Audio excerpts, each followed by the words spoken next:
Whenever I'm in need and I'm looking for help, God, you're always there for me. Wherever you lead me, I can follow you. God, you're always there for me. Oh God, you're always there for me.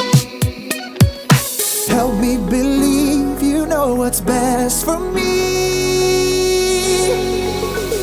I feel it in my soul when you are in control. I got one life to live and I wanna live it your way. Oh yeah, I do what I should do when you help me choose. I got one life to live and I wanna live it your way.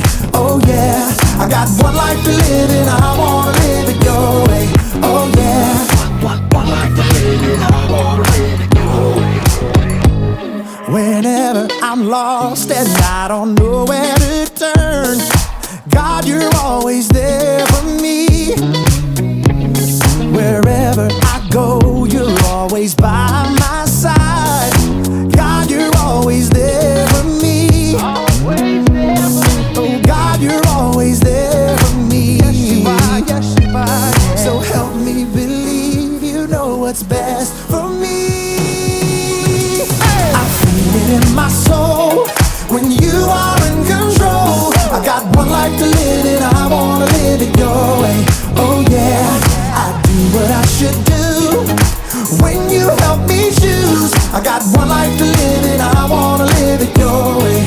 Oh yeah, I got one life to live and I wanna live it your way. Oh yeah. Yeah. God, help us to be more like you, 'cause your way is the best way. I feel it in my soul when you are in control. I got one life to live and I wanna live it your way. Oh yeah, I do what I should do when you help me choose. I got one life to live and I wanna live it your way. Oh yeah, I feel it in my soul when you are in control. I got one life to live and I wanna live it your way. Oh yeah, I do what I should do when you help me choose. I got one life to live and I wanna live it your way. Oh yeah, I got one life to live and I wanna live it your way. Oh yeah.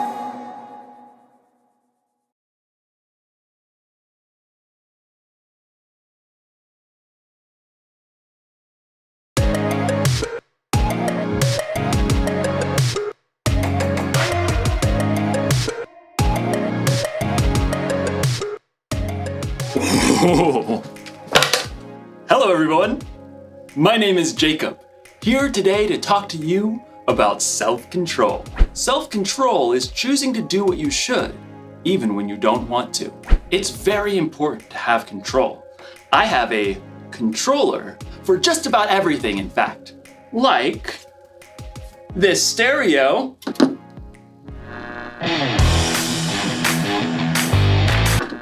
Thanks, stereo. Or this fan. Oh, I've even got a remote for my blender. And of course, everyone's favorite remote control, the TV remote. Whoa, where is the TV remote? This is its spot. This is its home. It's where it lives. Where are you, little TV remote? TV remote! TV, TV, TV, TV. No, little guy, where are you? TV! This makes me so mad. I bought the remote caddy so that I could house my remotes. And when someone takes the remotes away and doesn't put it back, I get real angry. I ask you, why have a remote caddy if you're not gonna caddy the remotes?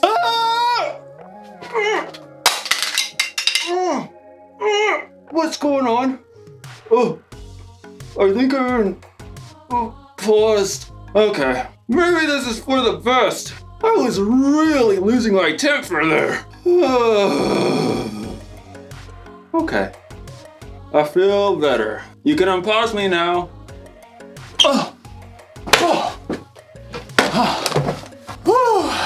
That was a close one. Anger can really take over if you let it. In today's story, we'll hear about a guy named David who had every reason to be angry. Let's hope it doesn't control him. Oh. I wonder what this controls.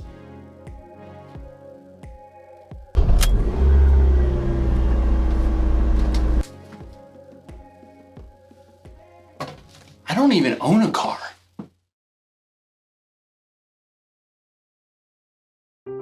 The Bible. It's 66 books of history, stories, letters, and poetry that fit together to form God's one big story. The epic adventure of how He created us and loves us so much that He made a way to rescue us. As we travel through the Bible, from Genesis to Revelation, we discover people who met God and found their lives changed forever. Now, for an amazing story. Inspired by the book of 1 Samuel, chapter 24. David had been chosen by God as Israel's next king, but for a while, Saul was still king. David served King Saul and won many battles for him. The people loved David. Hey, David, you're so fine, you blow our money, David! Hey, David! Saul, however, was deeply jealous of David. In fact, he even tried to kill him. David escaped into the wilderness, where around 400 men came to join him. People who were in trouble or owed money. A merry band of misfits. But Saul still saw David as a threat. When he heard that David and his men were camped in the desert of Maon, Saul took soldiers to chase after him. They're right behind us, David. Quick, we'll head around the mountain. Just as Saul and his men were closing in on David, Saul received word that the Philistines were attacking Israel. Oh, phooey. Saul was forced to stop the chase and deal with the Philistines. David and his men could breathe a sigh of relief. There's a safe place near En-Gedi. Maybe Saul will finally leave us alone if we hide out there. But as soon as Saul had dealt with the Philistines, a messenger brought news. David is in the desert of En-Gedi. Aha! We've got him this time. Gather 3,000 of the best soldiers from all of Israel. But, Your Majesty, David only has 400 men. 3,000, and not one less. Saul set out once more, determined to wipe out his rival. I bet that pipsqueak is hiding out near the rocky cliffs of the Wild Goats. Well, that seems oddly specific. Yeah, he used to herd sheep. In fact, David and his men have been staying near some sheep pens not far from the cliffs. Saul, headed this way. He's got 3,000 soldiers. Again? Why can't he leave us alone? We can take him on. I'm worth 10 of his soldiers. David could feel his anger boiling, but he took a deep breath. No, we won't fight them now. And we won't have a choice in about 6 minutes. The caves! I want everyone inside! Stat! David and his men hurried into a nearby cave that cut deep inside the cliffs. All the way to the back! They're here! Outside, near the sheep pens, Saul had called a halt. Take a break, men. At that moment, Saul found himself in need of a royal outhouse. I require a royal outhouse. I believe there's a cave over there, Your Majesty. I suppose it'll do. Saul entered the cave.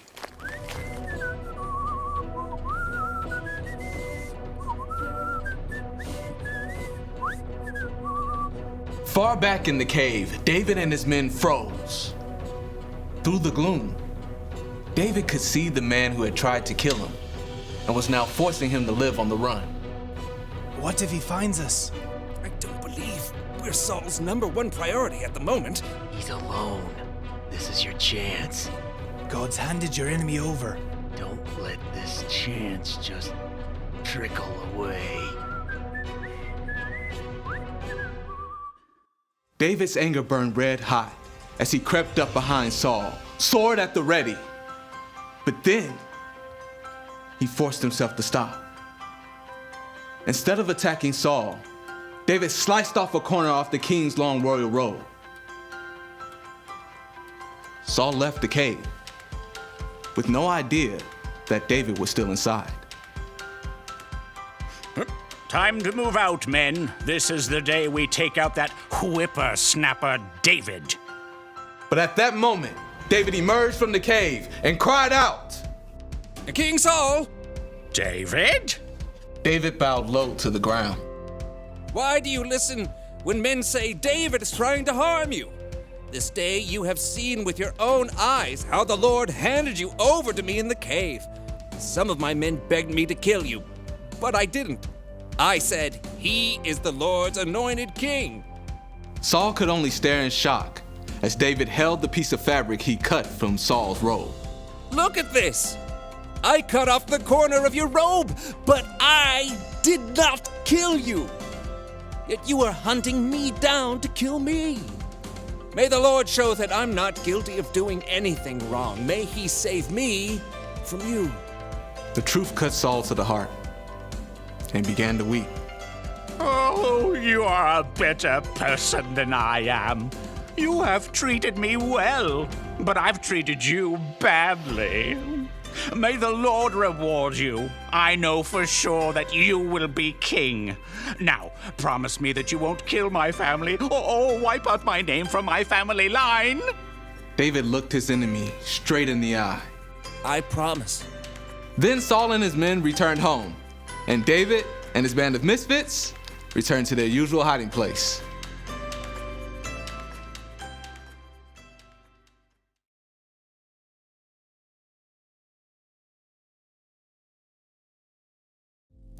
David was angry at King Saul, and he probably should have been. King Saul was trying to kill David. But even in his anger, David didn't lose control. He paused and thought and didn't let his anger take over. You don't need a remote control for yourself to know how to pause. You can do that on your own. If you're angry because someone borrowed something they weren't supposed to, or someone said something that really hurt your feelings, you could just fly off the handle.